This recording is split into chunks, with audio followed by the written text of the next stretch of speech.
yeses. So for you, you've been selective with your yeses. I don't know if it always has been like this or not. No, it definitely wasn't Okay. like this Tell me. always. I think there's a time for everything. So when I first started working, I was not selective at all. Whatever work I would get, I would do because just it's a privilege to just get work. You know, for a lot of people around the world, in my job, in my industry, you know, it's tough to just get the work. And I'm talking as someone who does not come from the industry, as nobody in my family before me was from the film industry. So just getting the work was such a good opportunity, you know. So I would say yes to everything. I was really greedy in my 20s. I wanted to work every day. I wanted to try different things. I didn't know what I was good at, what I wasn't good at. And then as my career moved forward, now Beyonce said this, and I'm going to quote her. I feel like I'm on the other side of my sacrifice. You know, I worked really hard. I missed birthdays. I missed when my father was in the hospital. I should have maybe spent every day with him, but he would chase me back to set. I missed Christmases. I missed Diwali. I missed time with my family. Because, you know, it's romanticized with young people. If you don't work hard, you don't deserve success, which is not true either. But there's a time for everything. And that time, I needed to work that hard. And that 20-year-old like me needed to make those sacrifices for this moment to say, you know, to have the life that I have now.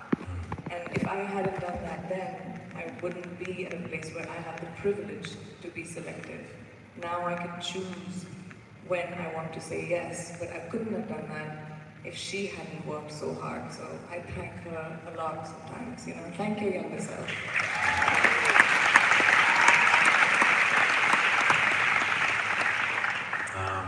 From your very start as a Miss India, Miss World today, what have you learned over the years about choosing what's right for Priyanka?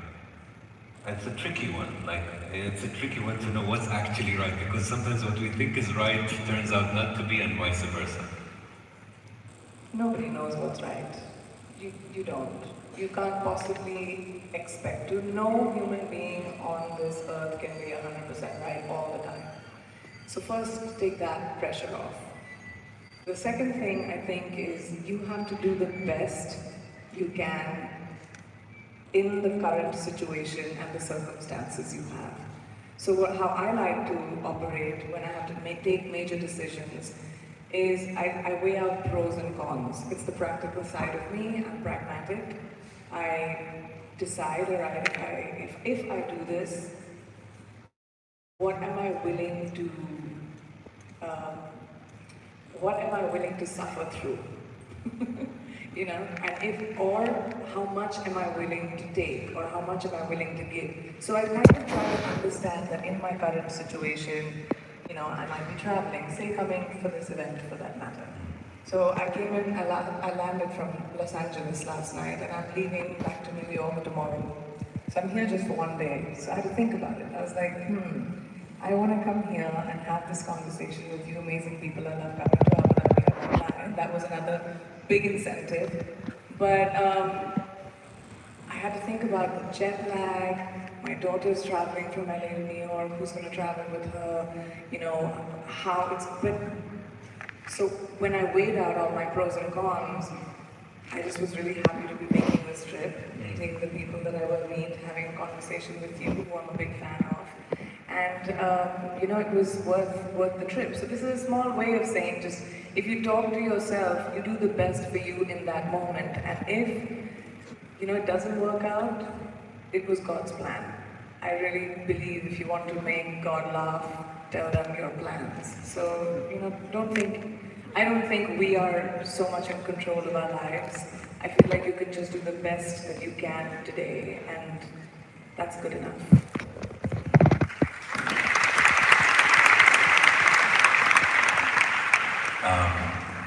People can assume that doing more will make them more successful. Do you agree on the concept of I need to hustle and I need to do more and I have to take these opportunities? Like you mentioned, a certain phase of your career was you needed to take things until you got the luxury to say no or be more selective. But this idea, especially on social media, is extremely pushed. Like, don't sleep, always work. So, what do you think about this topic?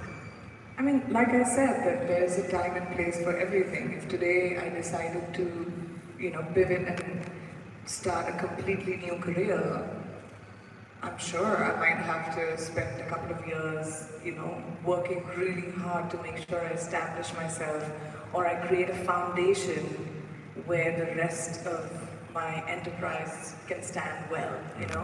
So I think at the beginning, whenever you're trying anything, sometimes you have to work hard and you have to give in.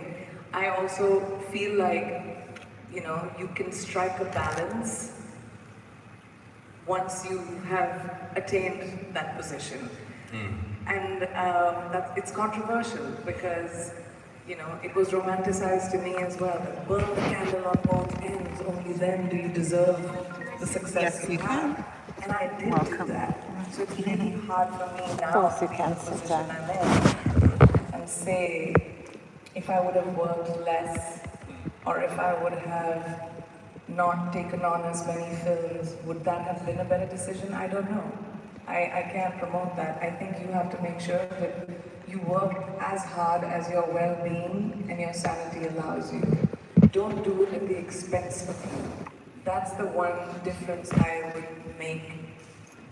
I would work just as hard, but sometimes I did it at the expense of myself, my mental health, my family, and I think I could have had a balance, but I just didn't know how at that time. But yeah, she did the best she could. There's this, we had this conversation yesterday, how the mind can trick you. So my manager is here somewhere, and he was at the gym. So his brother told him, he was trying to train him, and he told him, I'm done, I can't do an extra rep. And his brother tells him it's just your brain, it's looking like for comfort. It wants you to relax and just chill and have an iced tea or something. And he said, the moment I thought, yeah, I'm going to fight off this idea in my brain that I can actually do 2, 3 more. And usually, if any of you are in the gym, you usually can do at least 2 more. But your brain is telling you, oh, you're good. So that's when you said that you have to know what's manageable for you. Can we know, or is our brain just telling us, you need to relax, you've done great today? Or can we push 10% more? I think it depends on the kind of person you are. I think, and it's okay to be any kind of person. So, if you're somebody who loves dreaming, say for example, you have big dreams and you want to achieve it, you are either the kind of person that will dream about it and be really happy and not do anything, but still live a good life because you have big dreams and it's okay if you haven't achieved them. Or you're the kind of person who will have a big dream, wake up and do something about it. So those are the two kind of people. So if you're the kind of person who is ambitious for anything, whether that might be wanting to be the CEO of your company, founding a brand, being a content creator, whether you want to be a journalist, whatever, actor, or even want to just try and make a really good meal. That's like really terrifying to me. It's something that I want to be able to learn how to do. But am I waking up in the morning and reading recipe books and practicing every time to try and get to make that meal? Not really. So that means I won't be able to make that meal and I make my peace with it. So if you work hard at your dreams, you will find some way or form of achieving some version of it. But if you want to just dream, that's okay as well. Yeah, and that's what the idea of course you can clap, yes. Go ahead. It's funny. The whole thing is like, go easy on yourself. Especially in this world of social media right now, there's so much pressure on everyone. Your comments will say something, it makes your brain think something else. You think that the whole world is only thinking about that, one post that you put up. It's not true. Actually, think about how you consume social media, right? So whenever it is, for me it's the end of the night, which I'm sure a lot of you relate with. It's like doom scrolling at night. So my husband falls asleep and I'm like sitting there doom scrolling, and I know that when I'm doing that, you know, I'm spending only 2 seconds or so on a video. That's how much time people are spending on your post, including me. So if I'm posting something, you know, you guys have seen it for 1 second and you scroll past and live your life. So why are we giving so much credence to each comment?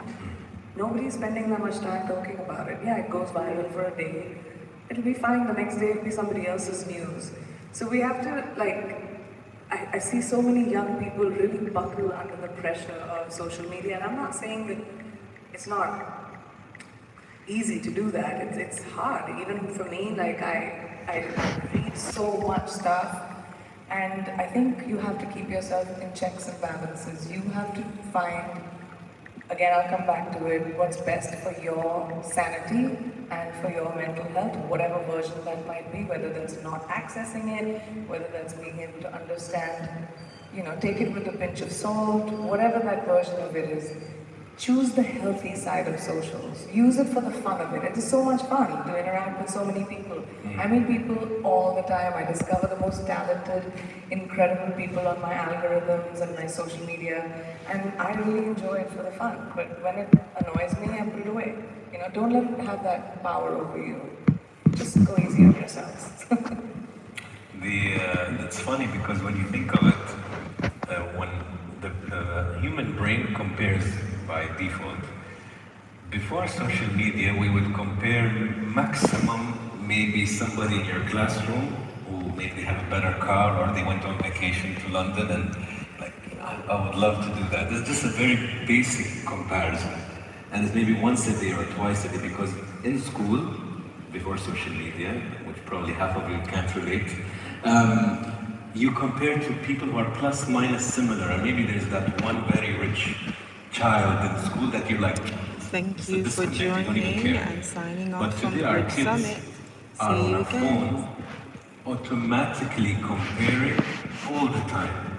Nothing you can give them can be compared to somebody probably somewhere else at 14.